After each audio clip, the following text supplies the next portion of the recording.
Pemirsa, maraknya kasus kekerasan seksual di sekolah. Kasus dugaan tindak pidana kekerasan seksual atau TPKS lantaran diduga melakukan pencabulan, tindakan asusila, Kekerasan seksual pelecehan seksual terancam hukuman 15 tahun penjara.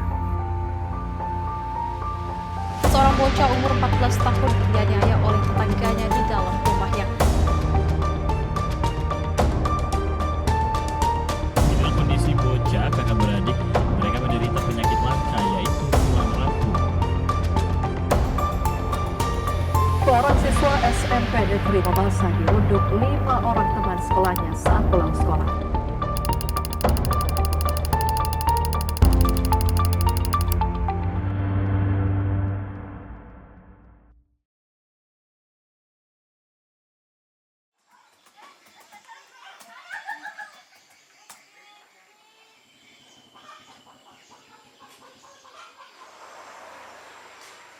Miris, sebuah ungkapan dalam hati yang tergambar di kepalaku kala aku mengetikkan kalimat pencarian kasus kekerasan di Polewali Mandar pada media internet.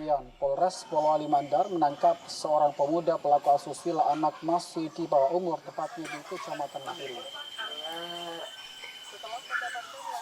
Melihat banyaknya kasus kekerasan yang terjadi dari tahun ke tahun, tentu butuh penanganan sosial yang tepat sasaran. Anak di bawah umur. Pelaku langsung digiring ke ruang penyidik perlindungan perempuan dan anak dengan kedua tangan di bawah. Aku Nurhayati.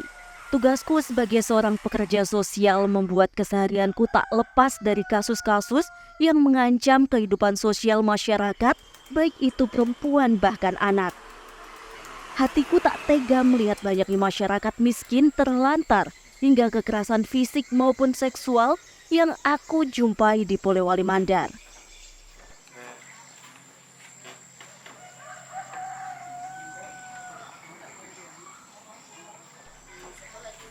Rutinitas sebagai pekerja sosial membuat hari-hariku lebih banyak berada di luar dan meninggalkan ibuku di rumah. Sampo itu ada semuanya sih dari sini.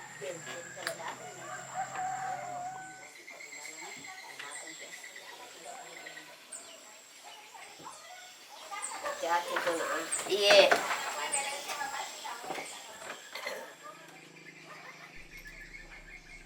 Meski kadang tak tega meninggalkannya sendiri, tapi di luar sana banyak yang membutuhkanku juga.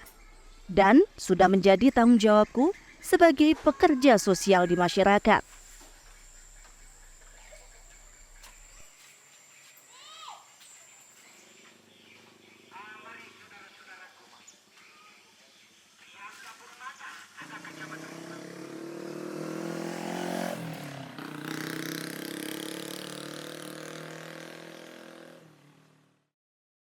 Entah dari mana jiwa sosialku bisa tumbuh sebesar ini.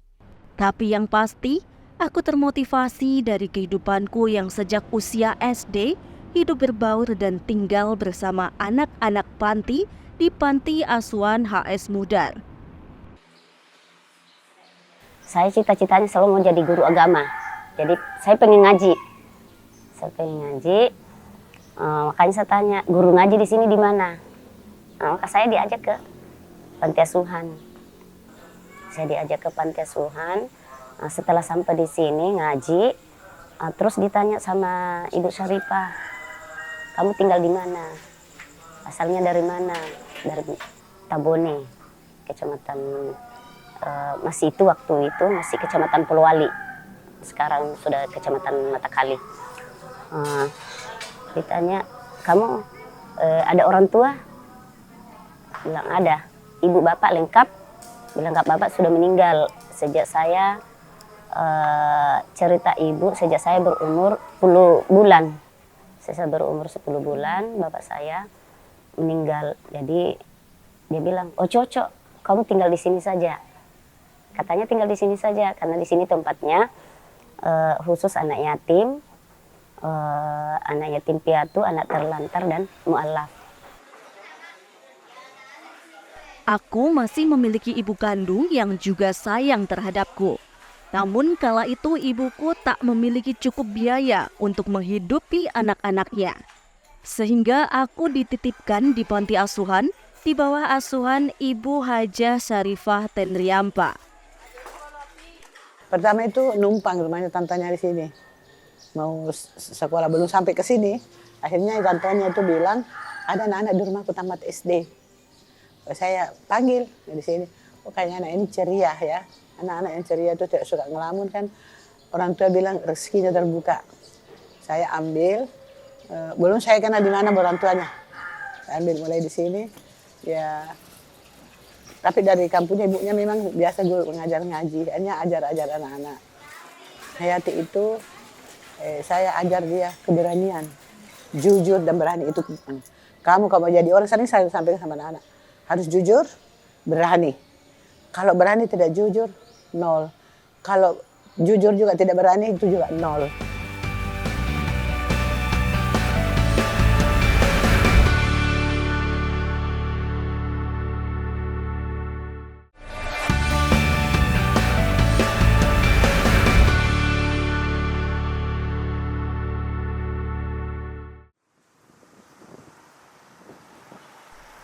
Dari hidup di panti asuhan, aku mendedikasikan diriku untuk berjuang, membantu, menolong warga yang membutuhkan. Saat ini aku bekerja sebagai tenaga pendamping dengan status pegawai kontrak di bawah naungan Kementerian Sosial Republik Indonesia di Dinas Sosial Kabupaten Polewali Mandar. Mengawali karirku, aku justru sempat bertugas selama 3 tahun di tanah Papua. Hingga kini kembali ke tanah kelahiranku untuk membantu warga di sini.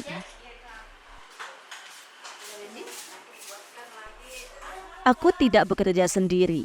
Pekerjaanku ini tentu melibatkan orang-orang penting lainnya di pemerintahan daerah seperti Dinas Sosial, Dinas Pemerhati Perempuan dan Anak, bahkan Satuan Keamanan Kepolisian saat menangani sebuah kasus sosial di lapangan.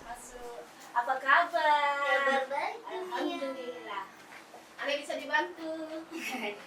Surat tugasku yang saksi dan korban.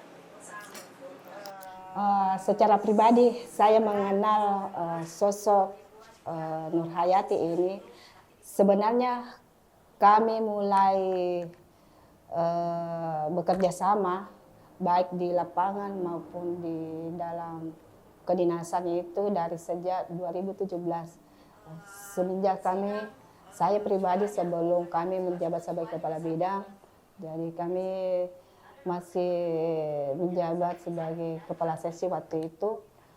Selama ini kami selalu bersama-sama melakukan pendampingan kasus di lapangan baik dari kepolisian maupun kasus-kasus ketika misalnya ada anak terlantar yang dibuang, semua itu kami tangani. Begitu juga lansia terlantar ketika misalnya butuh pendampingan, begitu juga anak dengan orang dengan gangguan jiwa, UDGC, kami semua melakukan pendampingan bersama-sama di lapangan.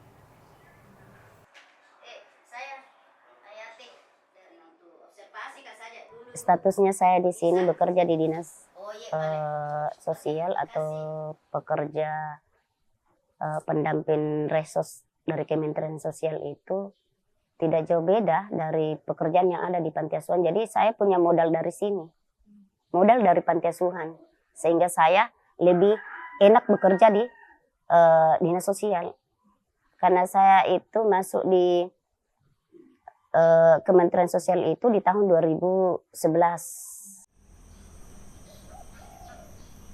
Belum lama ini kinerjaku dan teman-teman pendamping di lapangan mendapat sorotan langsung dari Ibu Menteri Sosial saat kunjungannya ke Polewali Mandar.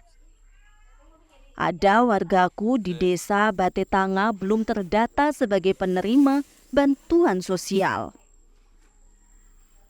Saking banyaknya warga tidak mampu di desa-desa di Polewali Mandar, terkadang hal semacam ini terjadi dan kami pun harus bergegas untuk menguruskan hak-hak bantuan warga dari kementerian melalui Dinas Sosial dan kembali diserahkan ke pemerintah dan pendamping desa untuk memantau perkembangan warga penerima bantuan. Betul, jadi untuk bekerjanya saya di dinas sosial mudah sekali, mudah, dan saya juga sudah rasa nyaman bekerja di situ, walaupun saya masih istilahnya syukur alhamdulillah sudah dikontrak dan sudah lebih dari cukup, karena di samping sudah bisa membantu orang tua, sudah bisa juga bantu-bantu ya setidaknya apalah kalau kita pulang dari rumah tenteng-tenteng, alhamdulillah. Karena kenapa?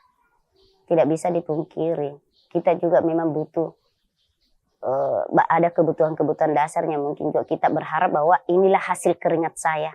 Saya berharap juga saya bisa memberikan sesuatu ke orang tua hasil keringat saya.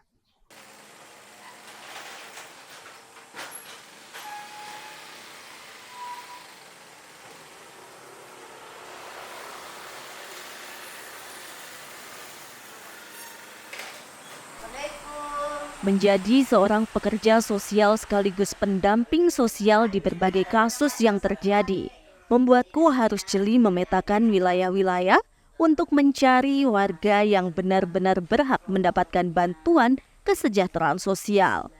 Banyak pihak yang menjadi bagian dalam pekerjaanku.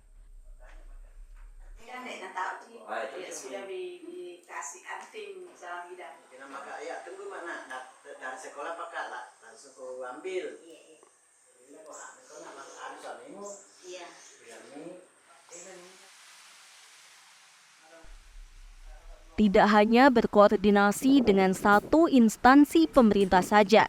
Selain dinas sosial sebagai instansi tempatku bernaung, namun aku juga harus memahami proses dan penyelesaian perkara di kepolisian hingga persidangan dalam mendampingi korban dan pelaku yang terlibat dalam sebuah perkara.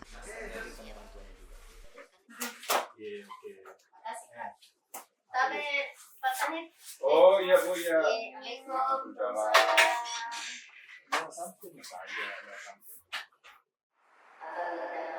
Selain menjadi tanggung jawabku dalam bekerja secara kedinasan, rutinitas seperti ini membuatku semakin memahami kondisi wilayah Polewali Mandar yang semakin rawan kekerasan terhadap anak. Keresahan akan adanya kekerasan anak pun tak jarang membuatku memiliki pekerjaan tambahan sebagai pekerja sosial untuk memberikan edukasi ke sekolah-sekolah bahkan pondok pesantren di Polewali Mandar. Saya lihat ini ibu perhatiannya lain, perhatiannya kepada anak-anak di bidang akhlak dan mental. Dan saya kira ini jauh lebih penting daripada sekedar uang yang kita nanti menghubungi dinas sosial kalau butuh bantuan. Walaupun itu di lain pihak mungkin kita butuh, tapi yang lebih penting ini pembinaan akhlak, pembinaan mental, apalagi di usia masa sekolah ini itu sangat penting.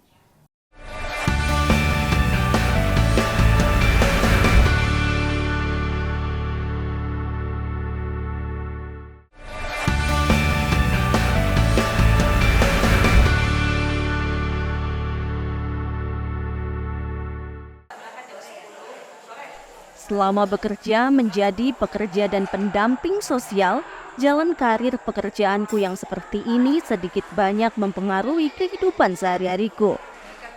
Meski di saat sedang tidak menjalankan pekerjaan utama, aku pun masih melibatkan diri berkegiatan sosial bersama teman-teman komunitas sosial di Polewali Mandar. Kami ini hadir dari berbagai kalangan, ada yang pengusaha, wira swasta, pegawai. Kami bersatu. Misalnya si pegawai ini, tadi Bunda di sana ada ini, katanya begini kondisinya, begini. Oh, ayo kita sama-sama ke sana. Kita lihat kondisinya seperti apa. Kita survei dulu apa yang dibutuhkan. Lalu kita berenggut apa yang mesti disiapkan untuk penerima bantuan ini, supaya kita juga memberi tepat sasaran sesuai dengan apa yang dibutuhkan. Ini Kak Ati hadir di tengah kami ini. Dia sebagai adik, dia sebagai kakak, dia sebagai bunda, dia sebagai orang tua bagi kami. Dia selalu, Dek, kita kalau ke sini tuh menambah rasa syukur. Yang tadinya sebelum menyantuni anak yatim piatu itu mungkin ya paling 50% kah 70%. Setelah kami dari berbagi, seakan-akan itu rasa syukur 90%, 90,999 itu luar biasa karena tidak ternilai gitu, Kak. Komunitas Kawako yang saya temani ini adalah semua anak-anaknya Ibu Saripa. Mereka bentuk Kawako. Mereka semua adalah donatur-donatur panti. Jadi saya begini, mau tidak berbagi keluar. Karena kan ini kan saya sudah tahu bahwa kalian tiap bulannya ada di sini, tiap bulannya ada di panti. Nah saya ingin teman-teman ini jangan satu titik, tempat bantuannya itu jangan satu titik, disebarkan. Karena masih banyak di Kabupaten Polewali Mandar yang mungkin memang membutuhkan uluran tangan kita. Komunitas Kawako merupakan sebuah perkumpulan ibu rumah tangga yang berderma membantu warga yang kurang mampu di sekitar kita.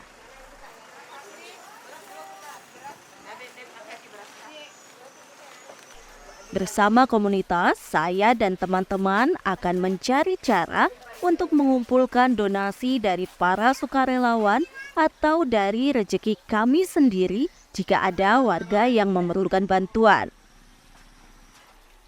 Biasanya tidak hanya bantuan material dalam bentuk pemberian modal usaha maupun barang saja yang saya dan kawan-kawan komunitas berikan.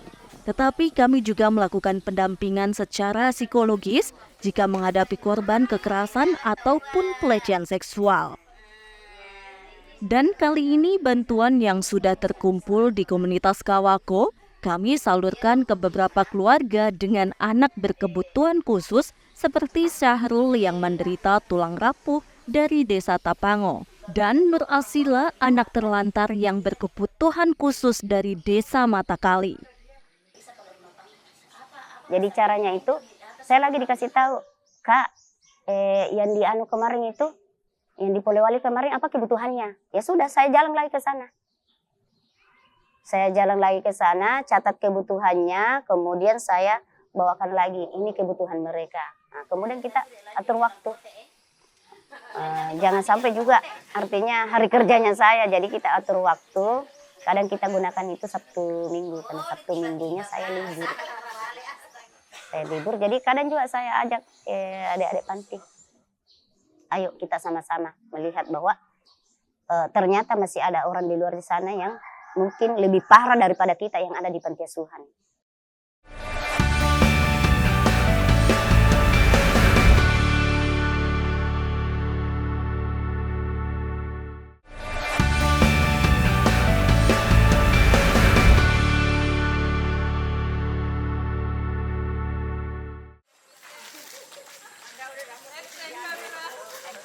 Bisa bertemu dan berbagi membuatku sangat bersyukur karena mereka ini tergolong dalam masyarakat tidak mampu. Aku yang tidak bisa memberi secara pribadi, namun dengan bantuan dari para donatur, yakni donasi dari teman-teman komunitasku sendiri, aku berharap bantuan kami ini dapat sedikit meringankan mereka. Teman komunitasku pun pernah berkata, di dalam kegiatan komunitas, aku ini jarumnya. Sedangkan donasi dari teman-teman komunitas adalah benangnya. Ya, aku hanya bisa menyumbangkan tenaga dan kemampuanku untuk terus mencari siapa lagi yang akan kami bantu. Jangan berhenti membersamai kami, karena kami Kawako ini bangkit untuk menginspirasi khususnya kaum perempuan agar kita sesering mungkin bersedekah. Dan dalam bersedekah itu kami ketahui bahwa tidak ada orang yang bangkrut, tidak ada orang yang jatuh miskin ketika kita bersedekah. Bahkan dalam bersedekah itu insya Allah rezeki kita akan semakin bertambah. Insya Allah kesehatan kita semakin dipulihkan oleh Yang Kuasa, dan insya Allah kebersamaan kita akan semakin terjalin dan semakin tercipta sumber daya manusia yang sesungguhnya. Terima kasih kepada Ibu Nur Hayati karena dia membimbing anak saya, kasih membagi bantuan apapun semua. Karena kalau bukan dia yang datang di sini, mungkin belum tahu bilang ada apakah ada bantuannya atau karena dia yang pertama datang ini anak-anak. Baru datang banyak yang datang dari bupati, banyak yang datang anunya. Tapi sebelum corona ya begitu berhenti, waktu sesudah corona baru datang lagi. Tapi saya bersyukur karena dia perhatikan sekali tuh Bu Nur Hayati sama saya.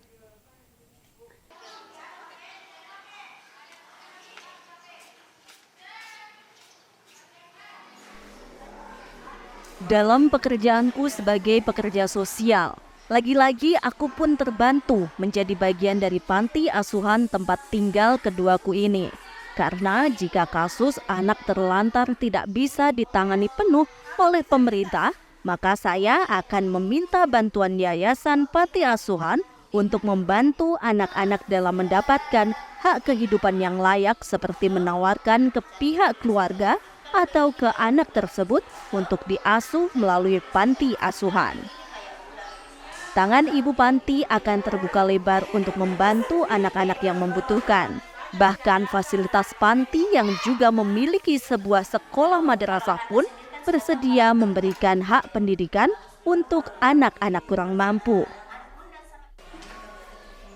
Ada kepuasan tersendiri ketika saya sudah memberitahu bahwa ada orang yang butuh bantuan di sana, dan ketika saya melihat dan orang pun merespon, itu yang selalu memotivasi saya. Saya harus tetap kembangkan ini. Biasa kan nanti di sini memang nunggu tamu. Ya, saya itu saja sabar. Allah tidak buta, Allah selalu melihat apa kebutuhan kamu. Yang penting kamu tetap baik kepada sesama dan mengabdi kepadanya.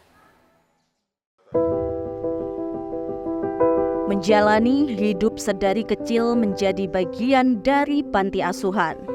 Aku mendapatkan banyak pelajaran dan pengalaman hidup yang luar biasa.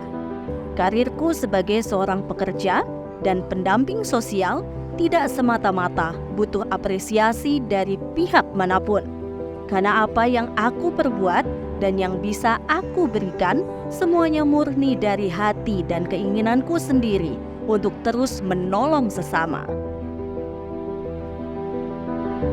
Yang jelasnya saya tetap berusaha untuk membantu sesuai dengan kemampuan saya. Kemudian